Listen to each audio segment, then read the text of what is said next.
Good morning everyone. हम unit 4 कर रहे थे जो कि हमारा लास्ट यूनिट है। उसमें हमने कुछ बेसिक्स पढ़े थे और उसके बाद हमने करा था AC circuit containing resistance only. आज हम करेंगे AC circuit containing inductance only and our next topic is AC circuit containing capacitance only. ठीक है, दो ही टॉपिक्स करेंगे आज हम। ओके, तो our first topic is AC circuit containing inductance only. Inductance means L and inductance का symbol आप लोगों को पता है क्या होता है। This is a symbol of inductance. Inductance का अपना एक इंटरनल रेजिस्टेंस भी होता है। ठीक है, this is the inductance L and let there be an AC circuit containing inductance L only as shown in the figure. Let us कि जो हम इंस्टेंटेनियस अप्लाइड EMF अप्लाई कर रहे हैं that is E is equal to E naught E की power j omega T, जैसे हमने last में किया था। This is equation number 1 where E naught क्या है, पीक वैल्यू है EMF की, एंड ओमेगा हमारे पास क्या है, एंगुलर फ्रिक्वेंसी EMF की। ठीक है, तो this is angular frequency of EMF। Now rate of change of current through L, अगर इसमें से rate of change of current निकालना है हमने, that is equal to rate of change of current that is equal to minus L di/dt। Negative sign का मतलब क्या है कि हमारे पास इंड्यूस्ड EMF आई है, देयरफॉर जो हमारे पास रिजल्टेंट EMF होगी वो क्या होगी, रिजल्टेंट EMF होगी E minus L dL/dt। This is our resultant EMF। Now let कर रहे हैं हम कि स्मॉल e जो है, let small e be the induced EMF in the circuit, then small e किसके इक्वल हो गया, L di/dt के induced EMF which is equal to E। ठीक है, this is your equation number 2। From equation 1 and 2 what will you get, E की जगह हम ये वाली वैल्यू पुट कर सकते हैं, तो L di/dt is equal to E naught epsilon naught E की पावर j ओमेगा टी। ठीक है, नाउ अब हमने क्या किया, इस L को अपॉन में ले आई, यहाँ से मैं इसको ले आई अपॉन में। ठीक है, नाउ व्हाट इज दिस, इसको हम लिख सकते हैं I not. Okay, either change नहीं करते हम, छोड़ो, हमने यहाँ L लिया है। ठीक है, तो अब हम क्या करते हैं, इस इक्वेशन को क्या मैं ऐसे लिख सकती हूँ, D I is equal to epsilon naught by L E की power j omega T D T. क्या किया मैंने, इस डी टी को भी हम इधर ले गए, इंटीग्रेटिंग बोथ साइड्स, दोनों साइड इंटीग्रेट कर देंगे। व्हाट विल वी गेट, इसकी integration I naught, this is epsilon naught by L constant, E की power j omega T by omega j omega, ये हमारे पास आ गई इसकी इंटीग्रेशन। ठीक है, अब इस L की जगह हम क्या लिख सकते हैं, L इज इंडक्टेंस राइट, और इसको हम ऐसे लिख सकते हैं epsilon naught by j omega, मैंने इसे इकट्ठा लिख दिया E की power j omega t, multiply and divide by j। ठीक है, ऊपर नीचे j से मल्टीप्लाई और डिवाइड कर देते हैं तो क्या होगा, ये j स्क्वायर हो जाएगा, j एप्सिलॉन नॉट E की पावर j ओमेगा टी, नीचे आ गया हमारे पास j स्क्वायर ओमेगा L, और हमें पता है j स्क्वायर की वैल्यू क्या है, -1, बिकॉज आयोटा स्क्वायर इज -1, तो हम आई नॉट की वैल्यू क्या आ जाएगी, minus j epsilon naught by omega L E की power j omega T. Okay, अब इसको हम क्या लिख सकते हैं, आई नॉट। तो आप इसे आई मान लो, डी आई था ना ये हमने, सॉरी दिस इज आई, तो हम इसे आई मानेंगे। ठीक है, इसे हम मान लेते हैं आई नॉट, तो ये क्या आ जाएगा, माइनस j आई नॉट ई की पावर j ओमेगा टी। यहाँ पे आई नॉट की वैल्यू क्या है, E naught by omega L, I naught की वैल्यू क्या है, E naught by omega L, और हम क्या लिख सकते हैं, एप्सिलॉन नॉट बाय एक्सएल, क्योंकि XL is equal to omega L. Negative sign shows that कि करंट रोटेट कर रहा है थ्रू 90 डिग्री। यहाँ जो हमें नेगेटिव साइन आ रहा है इससे हमें क्या पता चल रहा है कि करंट रोटेट कर रहा है थ्रू 90 डिग्री। ठीक है, where XL is equal to, XL हमारे पास क्या है, is equal to omega L, omega is 2 nu L, जिसे हम कह रहे हैं इंडक्टिव रिएक्टेंस, ठीक है, of the circuit. This implies XL is directly proportional to nu. For AC circuits, higher is the frequency. जितनी ज़्यादा frequency उतनी ज़्यादा XL. For DC के लिए तो nu 0 हो जाएगी, frequency 0, मतलब XL is equal to 0. Okay? Now, हमारे पास क्या आया, I is equal to I not E की पावर जे ओमेगा टी, और इसको हम कंपेयर, नेगेटिव साइन था, नेगेटिव साइन का मतलब क्या हुआ कि वो 90 डिग्री से करंट रोटेट कर रहा है, ठीक है। तो I is equal to I naught E की power J omega T minus pi by 2। This is your third equation. तो यहाँ हमें दिख गया कि ये हमारे को लैग कर रहा है, current lags behind the EMF by pi by 2। Current क्या कर रहा है, लैग कर रहा है behind the EMF by pi by 2। Pi by 2 is 90 degree. तो हमारे पास जो फेज डिफरेंस आ गया फर्स्ट और थर्ड इक्वेशन को कंपेयर करने पे, वो क्या आ रहा है कि जो करंट है वो लैग कर रहा है behind the EMF by pi by 2। Therefore अब हमने यहाँ पे, जैसे हमने पिछली बार 3 ग्राफ्स बनाए थे, तो अब भी हम 3 मेथड से उसे शो करेंगे। First is the graphical method, second is the vector method and third is the complex number representation. तो सबसे पहले हम करते हैं ग्राफिकल मेथड। ग्राफिकल मेथड पे हम क्या करेंगे, this is E and I, EMF and current, this is origin and this is omega T, ठीक है। अब यहाँ पे मैंने ले लिया दिस इज ईएमएफ, ये ईएमएफ ले ली मैंने कि ये क्या है हमारे पास ईएमएफ है। This is your pi, 0 to pi, pi to 2 pi, 2 pi to 3 pi, 3 pi to 4 pi. Okay, now EMF क्या कर रहा है, करंट क्या कर रहा है, lag behind the EMF bye 90 degree, ठीक है। करंट क्या कर रहा है, 90 डिग्री से लैग बिहाइंड कर रहा है। This is pi by 2, 90 degree, ठीक है ना।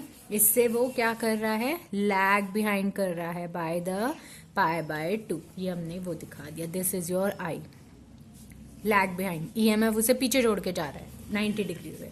ओके, नाउ अब हम करेंगे vector representation. Vector representation, this is E, क्या कर रहा है, 90 डिग्री से उसे लैग बिहाइंड कर रहा है। EMF is lag behind by I by 90 degree. This is your vector representation. This is your graphical representation. This is your vector representation. अब हम करेंगे complex number representation. Complex number representation में हमने क्या करना है, this is your imaginary line, imaginary line y axis, ये minus y axis, and this is your real axis जिसे हम कह रहे हैं x एक्सिस, ठीक है। This is your origin. Now ये हमारे पास है EMF एप्सिलॉन नॉट, ये हमारे पास एंगल बना रहा है ओमेगा टी, ठीक है। और ये 90 डिग्री से करंट को लैग बिहाइंड कर रहा है। दिस इज 90 डिग्री, ये 90 डिग्री से करंट को लैग बिहाइंड कर रहा है। This is your I, this is your EMF, ठीक है। Let it be OB vector, let it be OA vector. Clear है, this is your complex number representation. This whole topic is your AC circuit containing inductance only, ठीक है। क्या किया हमने AC circuit containing inductance only में कि हमारे पास एक सर्किट के अंदर सिर्फ इंडक्टेंस था। इंडक्टेंस का अपना एक इंटरनल रेजिस्टेंस भी होता है। अब इसके अंदर जब करंट का रेट ऑफ चेंज हो रहा है तो इसके अंदर क्या वैल्यू आ जाती है, -LdI/dt। नेगेटिव साइन हमें ये शो कर रहा है कि इंड्यूस्ड EMF क्रिएट हो रहा है। इंड्यूस्ड EMF क्रिएट हो रहा है तो हमारे पास टोटल, हमारे पास रिजल्टेंट क्या हो गया, ये हो गया। नाउ इंड्यूस्ड EMF हमने मान लिया E is equal to LdI/dt is equal to capital E। Clear है। Now from equation 1 and 2 we get this, हमने E की वैल्यू यहाँ पे पुट कर दी, we get this value. Now अब हमने L को भी अपॉन में ले गए, फिर dt को उधर ले गए, तो हमने दोनों साइड इंटीग्रेट कर दिया, वी गेट I की वैल्यू, J से ऊपर नीचे मल्टीप्लाई एंड डिवाइड कर दिया, we get this, J square is equal to -1, we get this, ठीक है। अब यहाँ पे I नॉट को रख दिया epsilon naught by omega L, और omega L is equal to XL जिसे हम इंडक्टेंस रिएक्टेंस कह रहे हैं।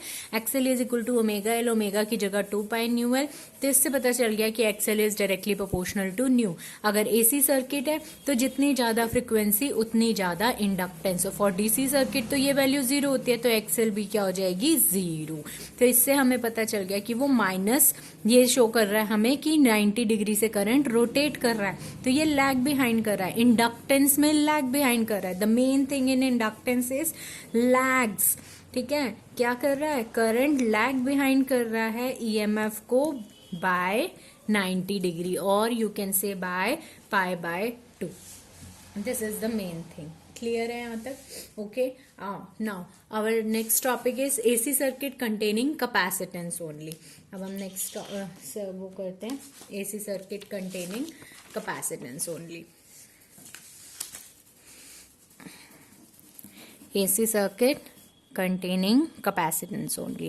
I hope अब अभी तक हम 2 कर चुके हैं, तो आपको थर्ड वाला खुद करना आ चुका होगा.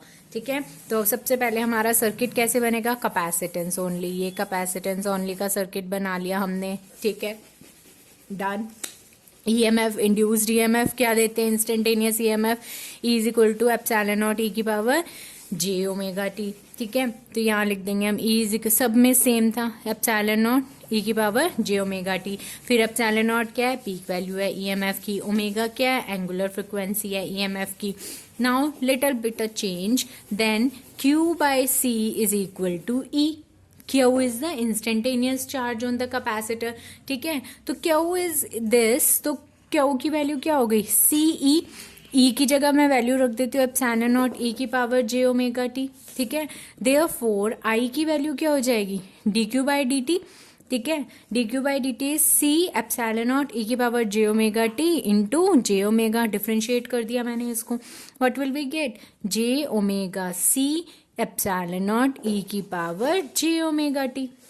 Now can we write like this, I is equal to j epsilon naught by 1 upon omega c e की पावर j ओमेगा टी.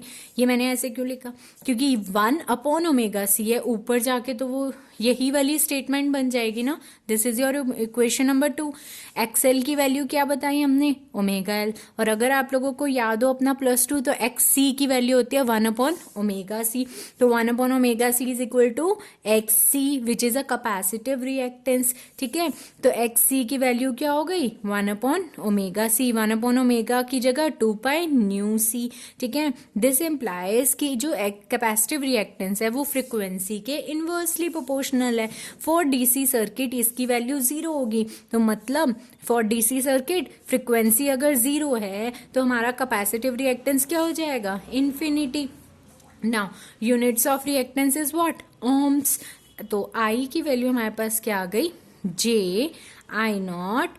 ठीक है, ई की पावर j ओमेगा टी. अब मैंने आई नॉट किसे माना है, आई नॉट मैंने इसे माना है. I naught is equal to epsilon naught by X C, और एक्स सी की जगह हम क्या लिख सकते हैं, 1 अपॉन ओमेगा सी.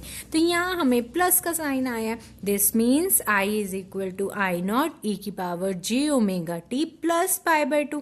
कैपेसिटर के अंदर क्या कर रहा है, लीड कर रहा है करंट लीड कर रहा है बाय 90 डिग्री. तो अब हमने क्या देखा, रिएक्टेंस में हमारे पास कोई चेंज नहीं होता, रिएक्टेंस में हाँ नो फेज डिफरेंस.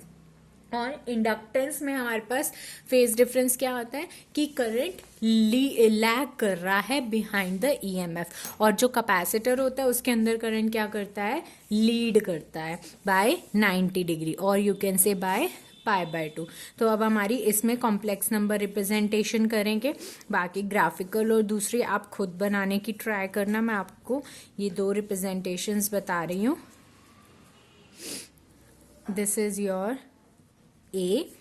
ठीक है, suppose this is epsilon not, इसे हम लिख रहे हैं ई. एंड क्या कर रहा है, करंट लीड कर रहा है. This is I naught, be vector I. Current lead कर रहा है बाय 90 डिग्री. ठीक है ना, वहां लैग कर रहा था, यहाँ लीड कर रहा है. This is complex number representation of capacitance circuit only. ठीक है, अब आपने इसकी ग्राफिकल मेथड और वेक्टर रिप्रेजेंटेशन खुद बनानी है. ठीक है, ओके, थैंक यू.